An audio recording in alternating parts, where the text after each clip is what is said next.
Tumsifu Yesu Kristo. Asalamu alaikum. Wapagani, habari zenu?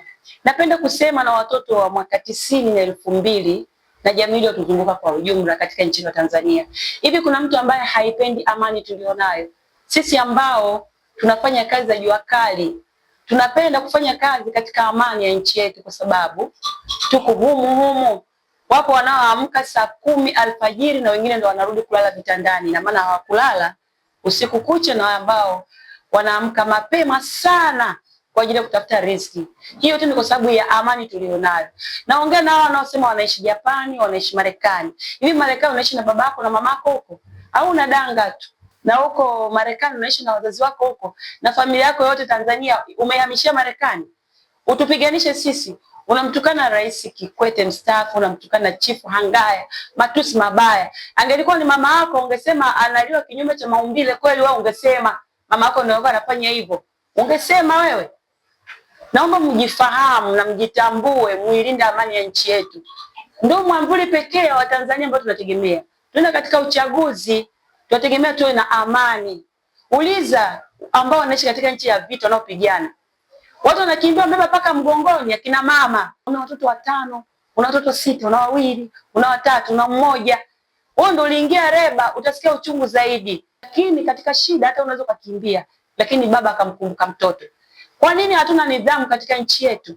Kwa nini Tanzania tunajivua uchi, tunajiweka uchi kana kwamba hatuna maadili ya nchi yetu? Na kina mama tumenyamaza kimya kulikemea hili jambo ambalo mabinti wanaongea kila siku, matusi kuwatolea viongozi wakati wapo washauri.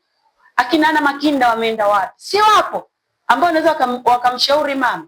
Wapo akina Umi Mwalimu, wapo ambao wanaweza kaongelea vitu kama hivi. Wapo kina mama wengi, yupo mama Maria Nyerere yuko pale, yupo mama Siti Mwinyi yupo mama Janet Magufuli yupo mama Salma Kikwete yupo. Kwa nini mnatoa matusi ya kashfa mbali kulidhalilisha taifa kwa sababu tu sijui mnataka nini yani? Sisi tunataka amani ya nchi yetu. Tunaomba Mwenyezi Mungu uchaguzi upite salama, tuweze kuwa na amani, tuendelee kufanya kazi zetu. Watu tunautafutia jua kali, tuendelee. Wanaotafutia vimvulini, tuendelee. Na wadangaji waendelee kudanga katika amani. Hivi vita ikiendelea katika nchi, wewe utadanga wewe? Utakuwa na amani huko uliko na mabwana zako wanaokudanganya? Unatumika kuharibu amani ya nchi yetu. Hebu muangalie Lissu, ni mjanja. Lissu anarudi kupigania haki, lakini can you imagine mwenyewe anakiri mke wake, watoto wake wote wako Marekani, hawapo Tanzania. Yuko mwepesi kabisa. Ninapoongea hivi sio kwamba nafurahia kwamba Lissu yupo ndani, hapana. Lakini sipendi uvunjivu wa amani nikiwa Mtanzania, raia mwema, tena maskini wa hali ya chini ambaye nakula unga robo kutwa mara 3.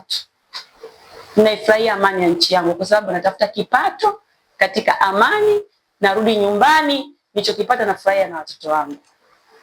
Tuseme nyinyi akina dada ambao mnamtukana mama, Tanzania hakuna vijana ambao wako nje, wasomi wako huko nje, wako Marekani, wako nchi, wako Japani, wako wapi, wako yani mataifa mbalimbali. Hakuna Watanzania wasomi wako kule, au ambao hata wameenda kuosha vyombo tu kule. Mbona watoto wa kiume hawakuwahi kutukana, matusi, kusema Mkapa kwa nini binafsisha?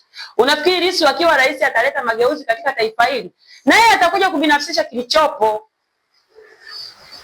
Naomba muwe makini kuichunga amani ambayo inatulinda leo. Tunauza dagaa, tunakula na watoto wetu. Tunauza matunda, tunasomesha watoto wetu katika mwamvuli wenye amani. Naomba muache matusi mabaya.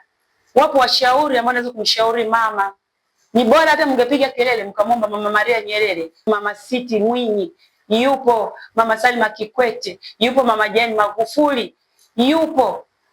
Wapo wengi hapa, mama Ana Mkapa yupo, ambao wanaweza kumshauri mama kama mnaona anaenda kinyume. Wale ni wamama, sidhani kama anaweza acha kuwasikiliza. Sidhani kama wanaweza kufurahia uvunjifu wa amani wa nchi yetu. Msifikiri vita ni kitu rahisi. Jambo mnalolichochea mnaona kama jambo la amani, lakini kuna wengine ambao akili hazijakaa sawa wanaweza kulipokea katika uchaguzi wakafanya vitu ambavyo ni vibaya.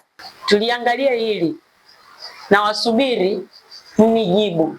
Wenye masikio mtaniambia nimekosea, mtanisahihisha. Karibuni kwenye comment section.